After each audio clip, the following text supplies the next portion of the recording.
జర్మన్లో కూడా ఒక నియంత ఉండేవాడు. ఆయన పేరు అడాల్ఫ్ హిట్లర్. ఆయన దగ్గర ఒకసారి ఇలాంటి సందర్భంలోనే వెళ్ళి విలేకరులు మైక్ ఇచ్చేలాగా అడిగారంట, మీకు ఏమంటే భయము అని. ఆయన అన్నాడంట, నాకెవరంటే భయం లేదు, నన్ను చూసి అందరూ భయపడతారు అని. అని అది విచిత్రం ఏంటంటే, అది 2వ ప్రపంచ యుద్ధం జరుగుతున్న దినాలు, డిసెంబర్ మాసం. అప్పుడే పెళ్ళయింది. భార్య పేరు డోర్కా.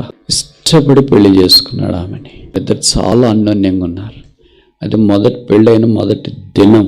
ఇంకా వారి జీవితాలను కూడా అర్థం చేసుకోలేదు. ఆ రాత్రి ఇద్దరు గదిలో కలిసి ఉన్నారు. ఇంకా వాళ్ళు పడుకోవటానికి కూడా ఉపక్రమించలేదు. ఆయనకు వచ్చిన వార్త ఏంటంటే, రష్యా ఆయన మీద దాడి చేస్తుంది, సైన్యం అంతా ఆయన ఉన్న ఇంటి వెనక మోహరించి. అప్పుడు ఏం చేయాలి మరి? కొత్తగా పెళ్లి చేసుకున్నాడు. కనీసం భార్యతో సరి కూర్చొని మాట్లాడటానికి కూడా సమయం లేదు. బయటికి వెళ్ళిపోతే రష్యా సైన్యము ఆయన్ని మట్టబెడుతుంది. లోపల ఉంటే కూడా బహుశా వాళ్ళు దాడి చేసి ముట్టు పెట్టవచ్చు. ధైర్య సాహసు పెరికి పందో మనకు తెలియదు. చరిత్ర ఏం చెప్తుందంటే, ఆ మరుసటి రోజు వార్తాపత్రికలన్నిటిలో ఇలాంటి హెడ్లైన్ వచ్చింది, హిట్లర్ తానే కాల్చుకుని ఆత్మహత్య చేసుకున్నాడు. ఇంత ఘోరమైన మానము నాకు తెలిసి ఎవరికి లేదేమో. పెళ్ళి కాకముందన్నా చచ్చిపోయి ఉంటారు, పెళ్ళైన కొంతకాలానికన్నా చనిపోయి ఉంటారు.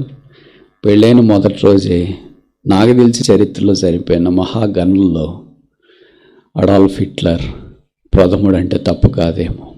నేను ఎవరికి భయపడను, అందరు నన్ను చూసి భయపడతారు. మరి ఏమైంది రాత్రి?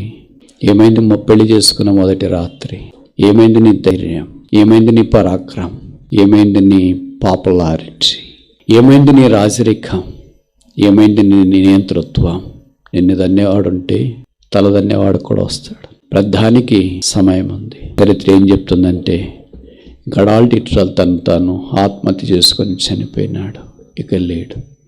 ఆ తర్వాత స్టోరీ ఇప్పుడు అవసరం లేదనుకుంటా.